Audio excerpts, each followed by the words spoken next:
요한복음 4장 14절입니다. 내가 주는 물을 마시는 사람은 누구든지 영원히 목마르지 아니하리라. 그러나 내가 그에게 주는 물은 그 사람 안에서 영원한 생명으로 솟아오르는 샘물이 되리라고 하시니라. 인용한 성경은 한글 킹 제임스 성경입니다. 한 번 마시면 영원히 목마르지 않는 물, 보통의 물이 아닙니다. 물질로 이루어진 물이 아니라는 것은 분명합니다. 이 물을 영적인 의미로만도 해석할 수는 없습니다. 이 물은 실제 물질적인 물이면서도 영적인 물, 즉 영생을 말합니다. 영원한 생명입니다. 사람들은 영원한 생명을 추상적인 것으로 생각하고 영적으로 해석해버리려 하는 습성이 있습니다. 그러나 영생은 영적이면서도 또한 실제적인 생명입니다. 여러분이 구원받은 사람이라면 그 사람은 영원한 생명을 가진 사람입니다. 그 생명은 아직은 영적인 생명입니다. 그러나 예수 그리스도께서 다시 오실 때 무덤에서 다시 일어나 하늘나라에 올라가서 영생을 누리게 될 때 그 영생은 사실 실질적인 생명이지 어떠한 영적인 눈에 보이지 않는 가공의 허구가 절대로 아닙니다. 그래서 영생은 사실 실질적인 것입니다. 이러한 의미에서 물을 영적으로만 해석해서는 안 됩니다. 영적으로 해석하게 되면은 의에 굶주리고 목마른 자들은 복이 있나니라는 말씀과 정면으로 충돌합니다. 한 번 마시고 영원히 목마르지 않게 된다면은 의에 굶주리고 목마른 자가 될 수도 없고 될 필요도 없습니다. 그러나 성경은 의에 굶주리고 목마른 자가 돼야 한다고 말씀하십니다. 의에 굶주리고 목마른 자라는 것은 어떤 사람입니까? 어떤 물을 한 번 마시고 다시는 목마르지 않게 되는 그런 사람이 아닙니다. 의에 굶주리고 목마른 사람은 늘 배고프고 갈증을 느끼는 사람이어야 합니다. 이런 사람은 항상 성령 충만한 상태를 유지하기를 갈구하는 사람입니다. 그러므로 마태복음 5장 6절의 말씀은 항상 성령 충만할 수 있도록 영적 갈증을 느끼면서 살아가는 그런 사람이 복이 있다는 말입니다. 그리스도인들은 영적 갈증을 느낄 때마다 계속해서 영적 충전을 다시 해야 합니다. 그러나 영생을 위해서 다시 물을 마실 필요는 결코 없습니다. 내가 그에게 주는 물은 그 사람 안에서 영원한 생명으로 솟아오르는 샘물이 되리라. 이 구절은 문맥적으로 봤을 때 영생을 말씀하십니다. 예수님께서 이 말을 하시자 사마리아 여인은 금세 태도가 바뀌어서 예수님께 다가가게 됩니다. 그렇다고 해서 이 여인이 그리스도께서 말씀하시는 이 물의 참뜻을 이해한 것은 아닙니다. 15절입니다. 그 여인이 주께 말씀드리기를 주여 그 물을 나에게도 주셔서 내가 목마르지도 아니하고 여기에 물을 기르러 오지도 않도록 하옵소서라고 하니 사마리아 여인은 이 물이 실제 뭔지 전혀 이해를 못했습니다. 한 번 마시면 영원히 목마르지 않게 되는 무슨 마술적인 힘을 가진 그런 물로 이해한 것 같습니다. 이 여인은 우물에 물 기르러 오는 게 아마 귀찮은 것 같았습니다. 여러분이 누군가에게 성경 말씀을 들려주면은 상대방이 전혀 알아듣지 못하는 경우가 있습니다. 그런 경험을 해보고 싶으신 분은 여호와의 증인이나 몰몬교, 안식교, 그리스도의 교회, 안산원교회, 신천지 이런 사람들을 한번 상대해 보면 됩니다. 요한복음 4장 14절에 이 영원히 목마르지 않는 물에 대해서 그 사람들에게 계속해서 말해줘도 이 사람들은 전혀 알지 못합니다. 영적인 귀가 열리지 않았기 때문입니다. 이 말씀이 무슨 뜻인지 알 수 있는 영적 능력이 이들에게는 전혀 없습니다. 16절 예수께서 그녀에게 말씀하시기를 가서 내 남편을 불러 이리로 오라고 하시더라.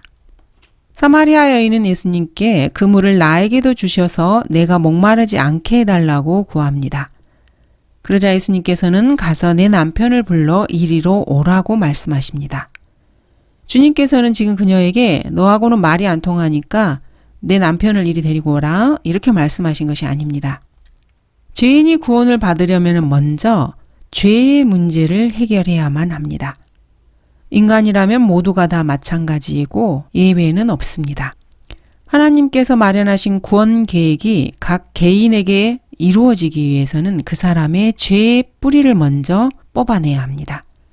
뿌리가 그대로 있다면 하나님의 구원 계획이 이루어지지 못합니다. 사마리아 여인은 예수님께서 말씀하시는 영원한 생명의 물의 참뜻을 이해하지는 못했습니다. 그러나 그 물을 달라고 예수님께 간구했습니다. 예수 그리스도께서는 그녀에게 물을 주시기 위해서 이 여인의 죄의 문제를 먼저 해결하셔야만 했습니다. 즉, 사마리아 여인이 스스로 자신이 죄인임을 인정해야만 했던 것입니다. 그래서 그녀가 자신의 죄의 문제를 인정하도록 하기 위해서 그녀의 가장 큰 약점인 남편 이야기를 꺼내신 것입니다. 사마리아 여인에게 가장 아픈 곳을 주님께서는 정확하게 찌르셨습니다. 물을 달라고? 그래. 그러면 내가 너에게 물을 주지. 이 물은 너에게 주는 선물이야. 무료로 주는 선물이지. 자, 그런데 그 물을 받기 전에 너의 죄 문제를 먼저 해결해야 돼. 자, 너의 죄가 뭐지? 남편 문제지? 그 문제로 너는 버림받은 자가 되었지? 자, 어디? 네 이야기를 한번 해봐. 이렇게 그리스도께서는 이 사마리아 여인에게 자신의 죄에 대해서 자백하도록 하십니다. 예수님의 의도대로 그녀는 사실대로 말을 합니다. 이렇게 한 죄인을 그리스도께로 인도하는 개인 구령 활동이 성공적으로 이루어지기 위해서는 그 죄인이 자기의 죄를 다 갈보리에 예수님 앞에 드러내야 합니다. 죄인에게 자기가 버림받은 자라는 것을 자기 입으로 고백하게 하는 것은 결코 쉬운 일은 아닙니다. 사람이 본인의 입으로 나는 죄인입니다 라고 말하는 것은 사실 많은 용기와 결단이 필요한 일입니다. 그렇지만 그렇게 하지 않으면은 그 사람을 그리스도께로 인도할 수가 없습니다. 옛날의 구령자들은 사실 죄인에게 죄의 목록을 하나하나 짚어가면서 예, 아니요 이렇게 일일이 대답을 하게 했습니다. 마치 의사가 아픈 환자의 환부를 이곳저곳 눌러가면서 여기가 아픈가요? 아니면 여긴가요? 저긴가요? 이렇게 물어보면 환자가 네라고 말하기도 하고 아니요 라고 말하기도 하고 이렇게 하는 것처럼 말입니다. 어떨 때는 악 하고 너무 아파서 비명을 지르기도 합니다. 담배를 피시나요? 아니요. 술을 마시나요? 아니요. 근데 거짓말 한 것 같아요. 이런 식으로 말입니다. 대답 소리가 점점점 커집니다. 간음은 하셨나요? 천만에요. 그러면 도둑질은요? 이렇게 죄인은 점점 목소리가 커져서 히스테리 반응을 일으켜서 뭐요? 도둑질요? 간음이라고요? 그리고 버럭 소리를 지르기도 합니다. 가장 아픈 곳을 찔린 것입니다. 그러면 구령자는 도둑질한 죄가 있구나. 간음한 죄가 있구나. 이렇게 알 수 있었습니다.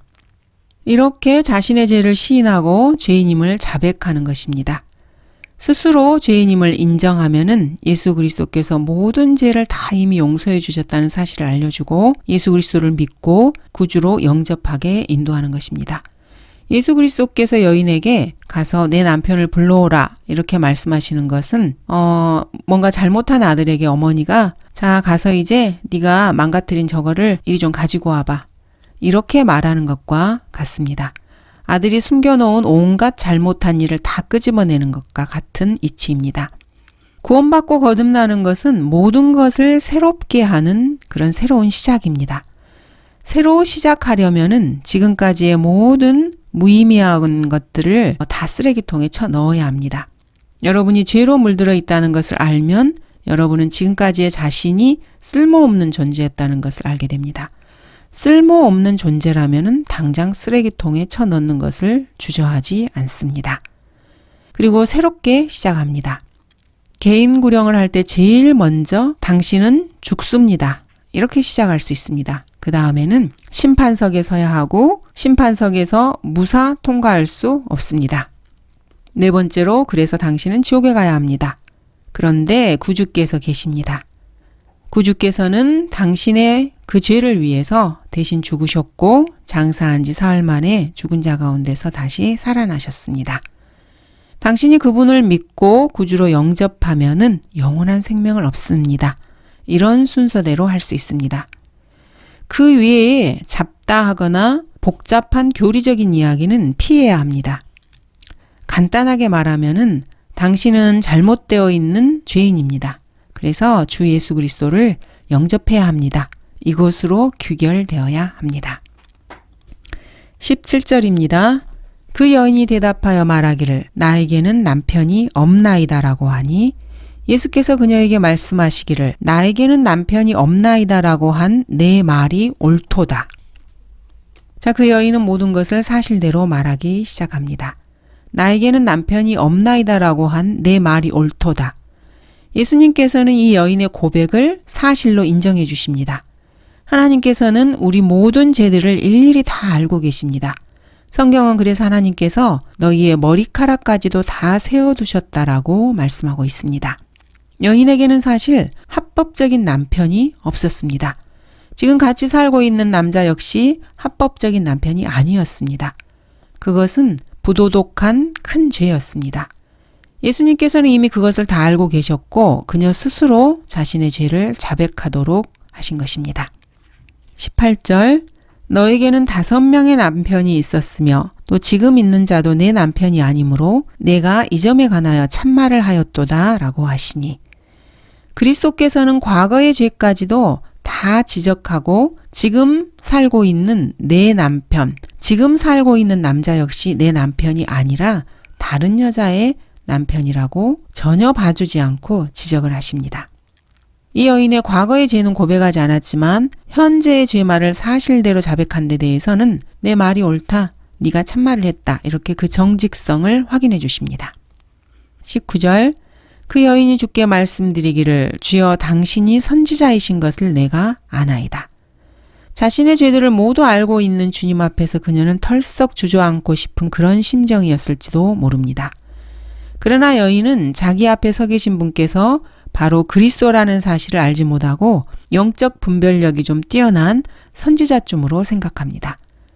요즘식으로 말하자면은 쌤 정말 용한 목사네요. 이 정도로 표현할 수 있겠습니다. 20절 우리 조상은 이 산에서 경배를 드렸는데 당신들은 경배드려야 할 곳이 예루살렘에 있다고 말하나이다 라고 하니 이 여인은 자신의 죄를 시인한 후 갑자기 태도를 돌변해서 화제를 다른 것으로 바꿉니다. 무식한 여인으로 생각했는데 제법 종교적인 문제를 가지고 화제를 삼기도 합니다. 문제의 핵심을 살짝 피하고 싶은 것입니다. 이것은 요즘 구령할 때도 마찬가지입니다. 당신은 침례교 신자고 저는 감리교 신자예요. 혹은 저는 장로교예요. 자, 그래서 뭐 어쨌다는 겁니까? 오랄 로버츠가 이렇게 말을 했고요. 빌리 그라함은 현대주의자들과 손을 잡았는데 그게 맞나요? 캐서린 쿨만이 신유를 행한다면서요. 이런 식으로 이러쿵 저러쿵 문제의 핵심을 자꾸 피하려고 합니다. 저만 그런 건 아니고요. 사람들이 다 죄를 짓고요. 제가 아는 누구 교회 다니는 사람은 어마어마무시하게 아주 못됐어요.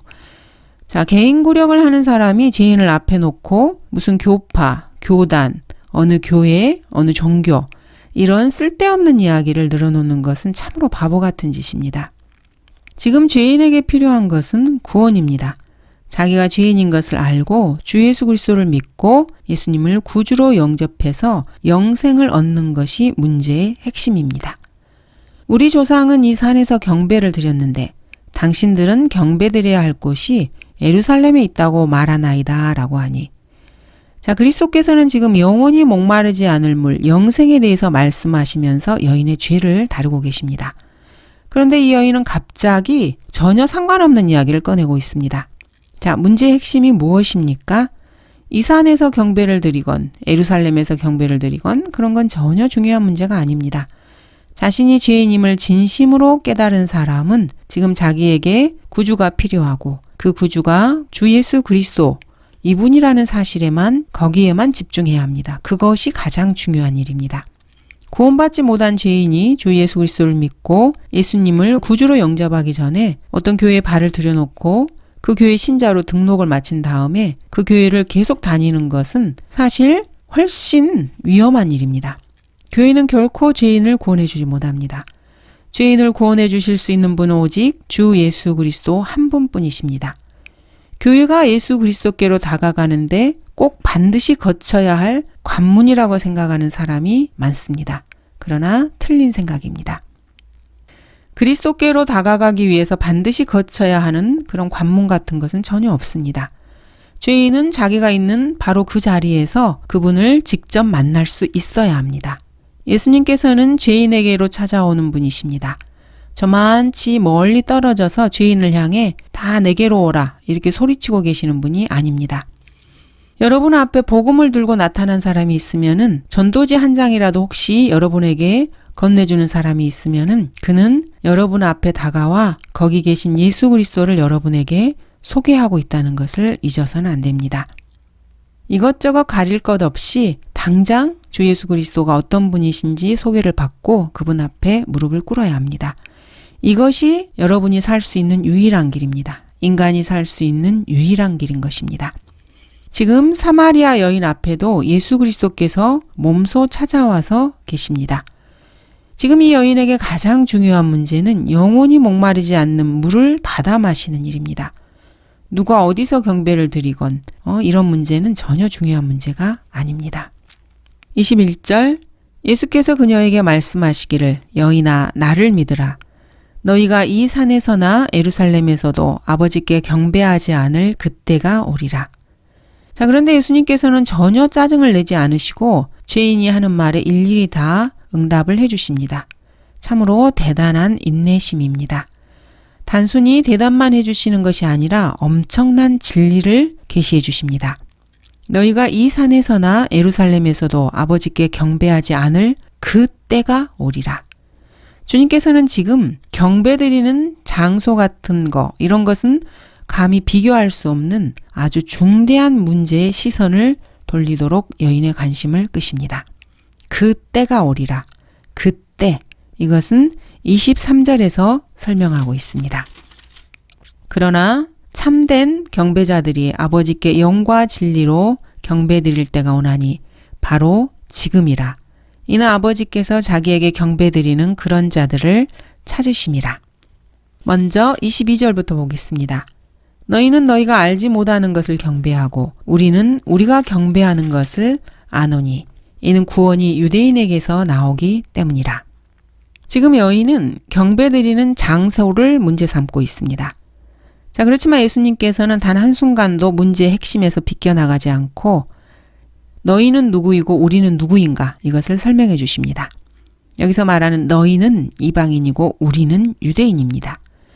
너희 이방인은 알지 못하는 것을 경배하고 우리 유대인은 경배의 대상이 되시는 분이 하나님이심을 알고 있다. 이렇게 선언해 주십니다. 사람이 경배해야 할 유일한 분은 하나님뿐이십니다. 이 사실을 알고 있었던 민족은 오직 유대인뿐이었습니다. 유대인은 그 세상 어느 민족도 하나님만이 인간의 경배를 받으시기에 합당한 유일한 분이라는 것을 몰랐을 때 유대인만은 그 사실을 알고 있었습니다. 그러나 예수 그리스도께서는 이러한 말 자체에 초점을 맞추신 게 아닙니다. 예수님께서는 여전히 이 여인에게 구원이 필요하다는 그 문제의 핵심을 벗어나지 않으십니다. 그래서 구원의 말씀을 꺼내십니다. 구원이 유대인에게서 나오기 때문이라. 예수 그리스도를 십자가에 매단 민족이 유대인이라고 해서 그들을 질책하고 저주하고 유대인들은 마귀이기 때문에 유대인을 박해해도 된다. 이렇게 유대인 박해를 정당화시키는 자들은 예수 그리스도께서 하신 이 말씀을 무시하는 자들입니다. 구원은 유대인에게서 나옵니다. 영적 이스라엘이 아니라 예루살렘의 진짜 유대인에게서 구원이 나옵니다. 지금 이 사실을 그리스도께서 사마리아 여인에게 다시 한번 환기시켜주고 있습니다. 지금 그 구원자가 유대인인 그 구원자가 내 앞에 있다. 이 말씀을 하시는 것입니다. 23절 그러나 참된 경배자들이 하나님께 영과 진리로 경배드릴 때가 오나니 바로 지금이라. 이는 아버지께서 자기에게 경배드리는 그런 자들을 찾으심이니라. 어디에서 경배드리느냐 이게 중요한 게 아니라 어떠한 태도로 경배드리는지가 중요합니다. 하나님께는 영과 진리로 경배를 드려야 합니다. 예수 그리스도를 믿고 구원받은 그리스도인들은 성령님께서 들어오시면은 성령을 통해서 영 안에서 하나님과 영적 접촉을 하게 됩니다. 하나님과의 이 영적 접촉으로 인해서 하나님께 올바른 경배를 드리게 됩니다. 올바른 경배라는 것은 오직 하나님께 진리로 다가설 때만 가능합니다. 하나님께 진리로 다가서는 것은 마음속에 숨기는 것 없이 마음을 활짝 열어놓고 모든 것을 하나님께 정직하게 드러내 보이는 것입니다. 진리로 다가서는 올바른 경배, 즉 진실한 경배에는 어떠한 거짓, 속임수, 성체, 성사, 의식도 없는 순수한 경배를 말합니다. 여러분이 하나님 앞에 완전히 굴복하고 엎드려 하나님의 처분만을 기다리며 그분만을 드높이고 사랑하며 경배할 때 그것이 진리로 드리는 예배입니다. 영으로 경배드린다는 것은 경배드린 그 사람의 태도를 말하는 것입니다. 여러분이 성령을 무슨 도구로 사용해서 경배드린다 이런 말이 아닙니다. 그리스도인 안에 내주하시는 성령님으로 인해서 그리스도인이 하나님과 영적인 관계를 맺게 된 상태에서 경배를 드린다는 말입니다. 그러므로 하나님께 경배드리는 그리스도인은 몸만 와서 하나님 앞에 멍하니 서 있는 것이 결코 아닙니다. 24절 하나님은 한 영이시니 그분께 경배드리는 자들은 영과 진리로 경배드려야만 하리라고 하시니라. 하나님께서는 한 영이십니다. God is a spirit. 변개된 현대 성서에서는 이 부정관사 어를 영어에서 삭제시키고 God is spirit 이라고 어를 빼버렸습니다. 이것은 아주 잘못된 변개입니다.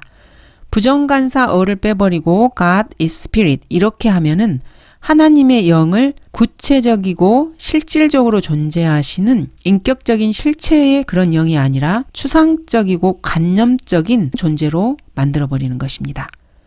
그래서 영적 하나님으로 간주하는 아주 악한 의도가 깔려 있습니다. 그래서 이 부정관사 어를 영어에서 빼버리고 God is Spirit이라고 하게 되면 사실상 아무런 의미도 없습니다. 왜냐하면은 마귀도 영이기 때문입니다. 천사들도 영입니다. 그런데 하나님께서 이런 영들과 구별되는 또 다른 영이라는 것을 어를 삭제함으로써 가려버리는 것입니다. 그러므로 하나님은 한 영이십니다. 영에는 여러 종류의 영들이 있습니다. 마귀의 영, 천사들의 영, 또 사람의 영도 있습니다. 하나님께서는 이런 영들과는 본질적으로 다른 그런 영을 가지고 계십니다. 하나님께서는 인간의 영과도 다르고 짐승의 영과도 다르며 마귀의 영과도 다른 또 다른 한 영이십니다. 이것을 분명하게 드러내기 위해서는 하나님은 한 영, 이렇게 a spirit이라고 해야만 합니다. 하나님은 한 영이시니 그분께 경배드리는 자들은 영과 진리로 경배드려야만 하리라. 하나님께 경배드리는 자들은 영과 진리로 경배드려야 합니다. 영과 진리로 경배드리는 것이 좋다든지 영과 진리로 경배드리도록 해야 한다든지 영과 진리인 것처럼 보여야 된다든지 이런 것이 아니고 영과 진리로 경배드려야만 합니다. 해도 되고 안 해도 되는 그런 선택의 문제가 아닙니다. 그렇게 하지 않으면 안 됩니다. 반드시 그렇게 해야 합니다. 여러분이 그리스도인이라면 하나님께 경배드릴 때 어떤 외형적이고 육신적, 형식적, 가식적인 것을 들고 나갈 수는 없습니다. 하나님께 경배드리면서 감정적으로만 고양되어서 자신의 감정에 휩싸여서 눈과 귀, 마음이 온통 감정적으로 고조된 분위기 속에 압도되어서는 절대로 안 됩니다. 하나님께 드리는 경배는 사람의 마음을 오직 하나님으로만 압도되게 해야 합니다. 모든 것을 하나님께 보여드리는 정직한 모습 속에서 오직 깨어있는 영과 하나님에 대한 순수한 사랑과 하나님에 대한 높임만을 담고 있어야만 합니다. 이것이 바로 영과 진리로 드리는 경배입니다. 성경에 없는 사람은 사실 하나님께 경배드릴 수 없는 사람입니다. 영이 거듭나지 않은 사람 역시 영과 진리로 하나님께 경배드릴 수 없습니다. 영이 거듭난 사람이 진리이신 하나님의 말씀으로 주님께 다가갈 때만 그 경배가 주님께 받아들여집니다. 현대 대형 교회들은 참으로 예배에서 육신적이고 감성적인 요소들을 도입해서 인간의 감정을 도취시키고 압도해서 영과 진리를 찾아보기가 힘듭니다. 이 사람들은 육신을 즐겁게 하려고 예배를 드립니다. 그것은 예배가 아니고 쇼입니다. 예배를 빙자한 인간적인 쇼에 지나지 않습니다. 감사합니다.